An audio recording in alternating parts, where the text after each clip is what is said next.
two families, which include 5 adults and 7 children, making a total of 11 people, flooded into the Hopkinsville Police Department, their eyes wide with terror. Their house, they said, had come under attack from beings from another planet. This is the story of the Sadden family. But before I get into that story, if you're joining me for the first time and you love the true, dark, scary, strange, and mysterious stories, you have just found the right channel. Welcome to the Dark Past, where I'll be telling you 1 or 2 stories every week. So please do sit back, relax, and enjoy today's story.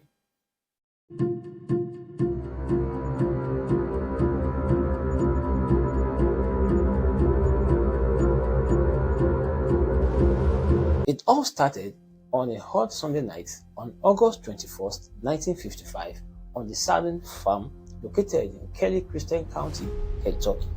Lucky Sadden was visiting his mom, Glennie Langford, and 3 younger half-siblings at the farmhouse where he had grown up in. He was on break from his job with a traveling carnival.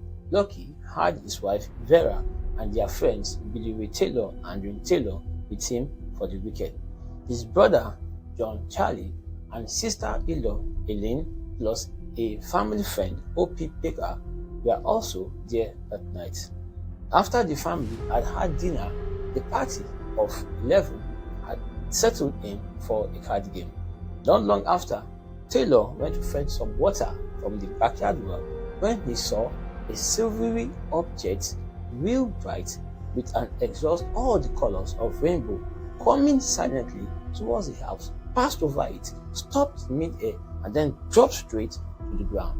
He ran back into the house to tell everyone about what he had just witnessed.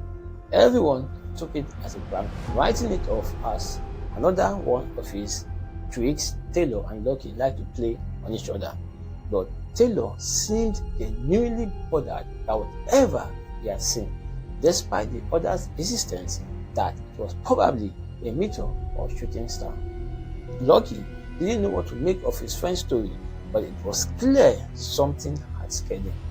About an hour later, the family's dog began barking. Lucky and Taylor went to the back door to investigate and saw a glowing object approaching from the woods behind the house.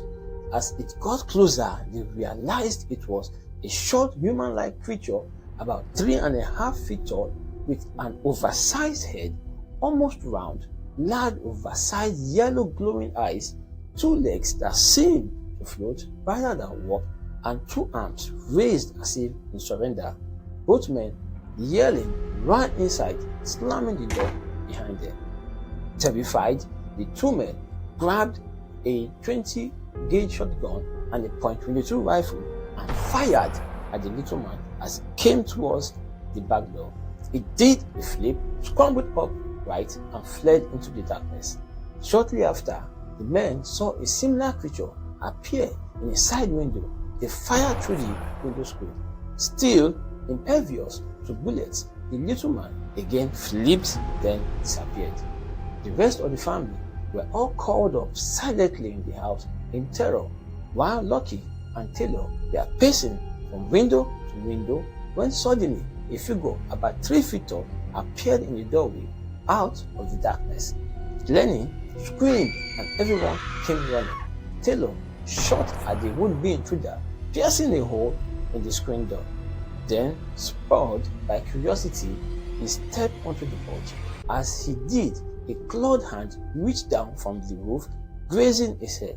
Not knowing the creature's intent, Elaine grabbed Taylor and yanked him back inside the house. Lucky stepped outside, aiming his gun at the roof, and shot at the creature, who rolled off the roof, then disappeared into the road, apparently uninjured. Lucky told his wife to take the children into a room to hide, while he and Taylor summoned up some courage and went out to survey the front yard. John Charlie, O.P. Baker, and Glennie waited inside, while John Charlie, ready with a cocked gun. Suddenly, someone yelled, "Look up!" in the maple tree. This time, everyone could clearly see one of the little men perched on a branch above them. They shot at it, but instead of falling, the being floated off. The noise they heard when they fired at another one coming around the corner sounded like bullets hitting metal. It floated away too. Realizing their gunfire was useless, the men retreated. The sergeant moved inside and spent several hours listening for movements, hearing mostly occasionally scratches on the roof. They turned on every light in the house and waited. Outside, it was heavily silent. One of the children began to cry. Lucky was trying to think of what to be next when he heard scratches coming from the roof. He darted outside, pointed his gun at the roof of the house, and fired at the creature there. The being floated down and scrambled out of sight beyond the trees, seemingly unharmed like the others. It was now becoming abundantly clear that these goblins couldn't be deterred, at least not by any means an ordinary farm family had at their disposal. At 11 p.m., the whole group ran for their cars and drove straight to the Hopkinsville police station at top speed.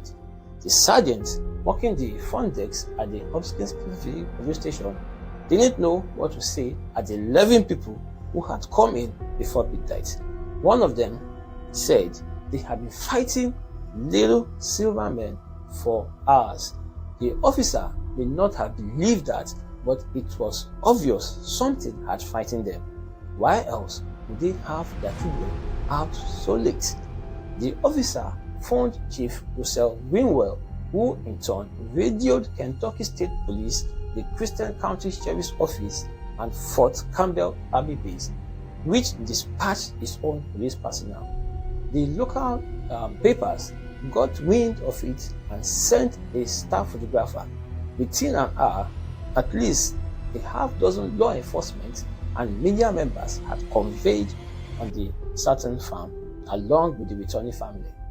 Authorities searched the property with flashlights but found no sign of the little men, only holes in the windows, screen and doors, and plenty of shotgun shell casings. One officer noticed something glowing in the woods, but a search returned nothing. The ground beneath where Lucky had shot one of the alleged beings appeared to have been stained with something that gave off an iridescent sheen when viewed from another angle. Officers questioned the family members separately, but all they got was the same consistent description of the night's event. After hours of fruitless investigation, the police left.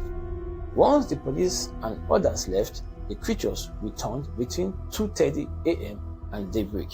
Mrs. Langford recounts seeing one blow repeatedly by her bedside window, a claw-like hand on the screen, and that was the end of the sightings. In days that followed, hundreds of curiosity seekers descended on the farm, calling the family ignorant or fraudulent.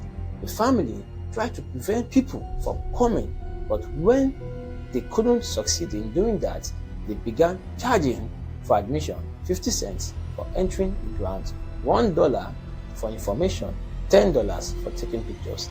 After that, skeptics blasted them as fortune-seeking fabulists. A local radio station employee named Bud Ledwith interviewed the adults and made drawings based on their accounts. The family left the area and scattered across the country, the only thing left of the encounter being tales passed from generation to generation. We cannot ascertain for real if the family is lying about the whole thing or saying the truth, because they were the only eyewitness to this event. That brings us to the end of today's story. Hope you enjoyed it. If you did, please don't forget to give it a like and share it, which encourages me to bring you more interesting stories like this from around the world. I don't know what media you are watching this with, but you can also find me on Facebook, Instagram, Twitter, TikTok, Threads, and YouTube. And please don't forget to subscribe to my YouTube channel and turn on notifications so you don't miss any of my weekly uploads. Thank you. See you next time, and bye for now.